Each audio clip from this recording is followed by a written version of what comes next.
ನಮಸ್ಕಾರ ಫ್ರೆಂಡ್ಸ್, ಎಲ್ಲರೂ ಹೇಗಿದ್ದೀರಾ? ಚೆನ್ನಾಗಿದ್ದೀರಾ ಅಂತ ಅನ್ಕೋತೀನಿ. Welcome back to my YouTube channel. ಇವತ್ತು ನಾನು ನನ್ನ ಹತ್ರ ಒಂದು ಹಳೆಯದು ಜೋಮಾಲೆ ಸರ ಇತ್ತು. ಅದು ನಾ ರೆಡ್ ಬೀಡ್ಸಲ್ಲಿ ಪೋಣಿಸಿದ್ದೆ. ಅದು ಯಾಕೋ ತುಂಬ ದಿನದಿಂದ ಹಾಕೋತಾ ಇದ್ದೆ.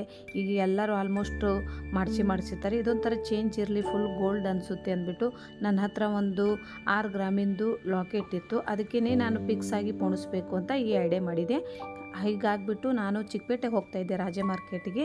ಇದನ್ನು ನೋಡಿ ನಾನು ಒಂದು 8 ವರ್ಷ ಹಿಂದೆ ಇದನ್ನು 4 ಗ್ರಾಮಿಗೆ ತೊಗೊಂಡಿದ್ದೆ. 4 ಗ್ರಾಮಿಗೆ ಒಂದು 20 ಜೋಮಾಲೆ ಗುಂಡು ಬಂದಿತ್ತು. ಅದು ಗಟ್ಟಿ ಗುಂಡು ನೋಡಿ. ಈಗ ನಿನ್ನೆ ಒಂದು ಫಂಕ್ಷನ್ ಇತ್ತು, ಅಲ್ಲಿ ಹಾಕ್ಕೊಂಡಿದ್ದೆ. ಎಲ್ಲರೂ ಕೇಳಿದರು ತುಂಬ ಚೆನ್ನಾಗಾಗಿದೆ ಅಂತೆ. ನಾನು ಲಾಕೆಟ್ ಸಪ್ರೇಟು ಮತ್ತು ಬೀಡ್ ಸಪ್ರೇಟ್ ಇತ್ತು. ಈಗ ಇರಲಿ ಅಂತ ಅಂದ್ಬಿಟ್ಟು 20 ಏನು ಬೀಡ್ಸ್ ಇತ್ತಲ್ಲ, ಅದನ್ನೇ ಒಂದು ಜೋಮಾಲೆ ಸರದ್ದು ಈ ಥರ ಪ್ರೈವೇಟಾಗಿ ಪೋಣಿಸ್ಕೊಂಡು ಬಂದೆ.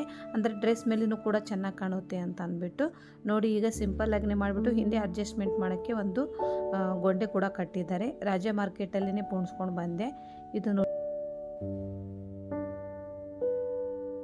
ಈ ಥರ ಬೀಡ್ಸೋದು ಏನಾದರೂ ಐಡಿಯಾ ಬಂದರೆ ನಾನು ಸೀದಾ ರಾಜ ಮಾರ್ಕೆಟ್ಗೆ ಹೋಗ್ಬಿಡ್ತೀನಿ. ಅವರು ಕೂಡ ತುಂಬ ಸರ ಪೋಣಿಸ್ಕೊಡ್ತಾರೆ. ಅವರು ಒಂದು ಸ್ವಲ್ಪ ಐಡಿಯಾ ಹೇಳ್ತಾರೆ. ಅವ್ರಿಗೆ ಹೇಳಿದೆ ನಾನು, ನಡುವು ಬೆಲ್ಲದ ಮಣಿ ಹಾಕಿ ಅಂತೆ. ಅವರು ನಡುವು ಗೋಲ್ಡಲ್ಲಿ 2 ಬೆಲ್ಲದ ಮಣಿ ಹಾಕಿ ಪೋಣಿಸ್ಕೊಟ್ರು. ಸ್ವಲ್ಪ ಲಾಂಗೂ ಆಯಿತು, ಆಮೇಲೆ ತುಂಬ ಚೆನ್ನಾಗಿ ಕಾಣ್ತಾ ಇದೆ ನೋಡಿ. ಹಾಗೆಲ್ಲ ನೋಡಿ ಒಂದು 6 ವರ್ಷ 8 ವರ್ಷ ಹಿಂದ್ಗಡೆ ಈ ಥರ ರೆಡ್ ಬೀಡ್ಸಲ್ಲಿ ಗ್ರೀನ್ ಬೀಡ್ಸಲ್ಲಿ ಪೋಣಿಸ್ಕೊತಾ ಇದ್ವಿ. ಈಗ ಇಲ್ಲ, ಫುಲ್ಲು ಗೋಲ್ಡಲ್ಲಿನೇ ಬರ್ತಾಯಿದೆ. ಇಲ್ಲಾಂದರೆ ಬ್ಲ್ಯಾಕ್ ಥ್ರೆಡ್ಡಲ್ಲಿ ಪೋಣಿಸ್ತಾ ಇರ್ಬೋದು. ಅದಕ್ಕಂತ ಅಂದ್ಬಿಟ್ಟು ನಾನು 1 ಇಯರ್ ಚೇಂಜ್ ಇರಲಿ ಅಂತ ಅಂದ್ಬಿಟ್ಟು ಒಂದೊಂದು ಸಲ ಈ ಲಾಕೆಟನ್ನೇ ಬೇರೆ ಚೈನಕ್ಕೆಲ್ಲ ಹಾಕ್ತಾ ಇರ್ತೀನಿ, ಮುತ್ತುಗಳಲ್ಲೆಲ್ಲ ಹಾಕ್ತಾ ಇರ್ತೀನಿ. ಇವತ್ತು ಚೇಂಜ್ ಇರಲಿ ಅಂತ ಈ ಸಲ ಪೋಣಿಸ್ಕೊಂಡು ಬಂದೆ ನಾನು.